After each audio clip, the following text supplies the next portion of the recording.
جامع ترمذی حدیث نمبر 121، یہ حدیث صحیح ہے۔ ابو ہریرہ رضی اللہ عنہ کہتے ہیں کہ نبی اکرم صلی اللہ علیہ وسلم ان سے ملے اور وہ جنبی تھے۔ وہ کہتے ہیں تو میں آنکھ بچا کر نکل گیا اور جا کر میں نے غسل کیا، پھر خدمت میں آیا تو آپ نے پوچھا تم کہاں تھے یا کہاں چلے گئے تھے؟ راوی کو شک ہے۔ میں نے عرض کیا میں جنبی تھا۔ آپ نے فرمایا مسلمان کبھی نجس نہیں ہوتا۔ جامع ترمذی حدیث نمبر 121، یہ حدیث صحیح ہے۔ جامع ترمذی حدیث نمبر 122، یہ حدیث صحیح ہے۔ ام سلمہ رضی اللہ عنہا کہتی ہیں کہ ام سلیم بن ملحان نبی اکرم صلی اللہ علیہ وسلم کے پاس آئیں اور کہنے لگیں اللہ کے رسول، اللہ حق سے نہیں شرماتا، کیا عورت پر بھی غسل ہے جب وہ خواب میں وہی چیز دیکھے جو مرد دیکھتا ہے؟ آپ نے فرمایا ہاں، جب وہ منی دیکھے تو غسل کرے۔ ام سلمہ کہتی ہیں میں نے ام سلیم سے کہا ام سلیم، آپ نے تو عورتوں کو رسوا کر دیا۔ جامع ترمذی حدیث نمبر 122، یہ حدیث صحیح ہے۔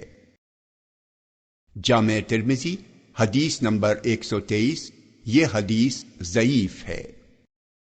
ام المومنین عائشہ رضی اللہ عنہا کہتی ہیں کہ بسا اوقات نبی اکرم صلی اللہ علیہ وسلم جنابت کا غسل فرماتے، پھر آ کر مجھ سے گرمی حاصل کرتے تو میں آپ کو چمٹا لیتی اور میں بغیر غسل کے ہوتی تھی۔ جامع ترمذی حدیث نمبر 123، یہ حدیث ضعیف ہے۔ جامع ترمذی حدیث نمبر 124، یہ حدیث صحیح ہے۔ ابو ذر رضی اللہ عنہ کہتے ہیں کہ رسول اللہ صلی اللہ علیہ وسلم نے فرمایا پاک مٹی مسلمان کو پاک کرنے والی ہے، گرچہ وہ 10 سال تک پانی نہ پائے، پھر جب وہ پانی پا لے تو اسے اپنی کھال یعنی جسم پر بہائے، یہی اس کے لیے بہتر ہے۔ محمود بن غیلان نے اپنی روایت میں یوں کہا ہے پاک مٹی مسلمان کا وضو ہے۔ جامع ترمذی حدیث نمبر 124، یہ حدیث صحیح ہے۔ جامع ترمذی حدیث نمبر 125، یہ حدیث صحیح ہے۔ ام المومنین عائشہ رضی اللہ عنہا کہتی ہیں کہ فاطمہ بنت ابی حبیش رضی اللہ عنہا نے نبی اکرم صلی اللہ علیہ وسلم کے پاس آ کر کہا اللہ کے رسول، میں ایسی عورت ہوں کہ مجھے استحاضہ کا خون آتا ہے تو میں پاک ہی نہیں رہ پاتی، کیا میں نماز چھوڑ دوں؟ آپ نے فرمایا نہیں، یہ تو ایک رگ ہے، حیض نہیں ہے، جب حیض آئے تو نماز چھوڑ دو، اور جب وہ چلا جائے یعنی حیض کے دن پورے ہو جائیں تو خون دھو کر غسل کر کے نماز پڑھو۔ جامع ترمذی حدیث نمبر 125، یہ حدیث صحیح ہے۔ جامع ترمذی حدیث نمبر 126، یہ حدیث صحیح ہے۔ عدی کے دادا عبید بن عازب رضی اللہ عنہ سے روایت ہے کہ نبی اکرم صلی اللہ علیہ وسلم نے مستحاضہ کے سلسلے میں فرمایا وہ ان دنوں میں جن میں اسے حیض آتا ہو نماز چھوڑے رہے، پھر وہ غسل کرے اور استحاضہ کا خون آنے پر ہر نماز کے لیے وضو کرے، روزہ رکھے اور نماز پڑھے۔ جامع ترمذی حدیث نمبر 126، یہ حدیث صحیح ہے۔ جامع ترمذی حدیث نمبر 127، یہ حدیث صحیح ہے۔ سند سے بھی شریک نے اسی مفہوم کے ساتھ اسی طرح کی حدیث بیان کی ہے۔ جامع ترمذی حدیث نمبر 127، یہ حدیث صحیح ہے۔ جامع ترمذی حدیث نمبر 128، یہ حدیث حسن ہے۔ امنہ بنت جہش رضی اللہ عنہا کہتی ہیں کہ میں سخت قسم کے استحاضہ میں مبتلا رہتی تھی۔ میں نبی اکرم صلی اللہ علیہ وسلم کی خدمت میں مسئلہ پوچھنے اور آپ کو اس کی خبر دینے کے لیے حاضر ہوئی۔ میں نے آپ صلی اللہ علیہ وسلم کو اپنی بہن زینب بنت جہش کے گھر پایا تو عرض کیا، اللہ کے رسول، میں سخت قسم کے استحاضہ میں مبتلا رہتی ہوں، اس سلسلے میں آپ مجھے کیا حکم دیتے ہیں؟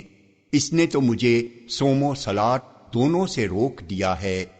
آپ نے فرمایا، میں تجھے روئی رکھنے کا حکم دے رہا ہوں، اس سے خون بند ہو جائے گا۔ انہوں نے عرض کیا، وہ اس سے زیادہ ہے، روئی رکھنے سے نہیں رکے گا۔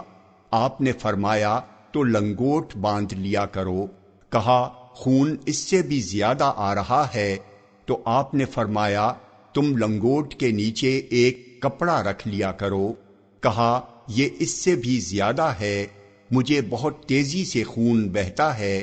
تو نبی اکرم صلی اللہ علیہ وسلم نے فرمایا، تو میں تجھے دو باتوں کا حکم دیتا ہوں، ان دونوں میں سے تم جو بھی کر لو تمہارے لیے کافی ہوگا، اور اگر تم دونوں پر قدرت رکھ سکو تو تم زیادہ بہتر جانتی ہو۔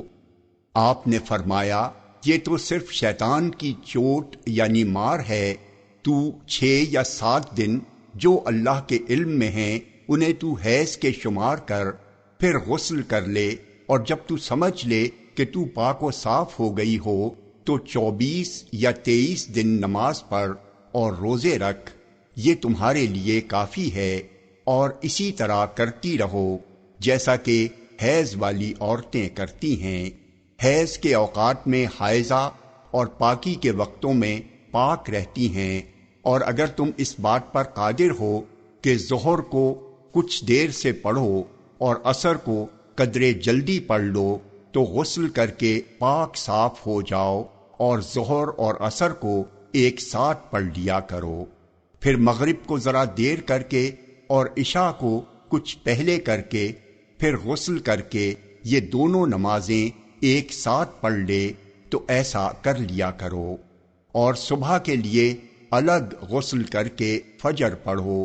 اگر تم قادر ہو تو اس طرح کرو اور روزے رکھو۔ پھر رسول اللہ صلی اللہ علیہ وسلم نے فرمایا، ان دونوں باتوں میں سے یہ دوسری صورت مجھے زیادہ پسند ہے۔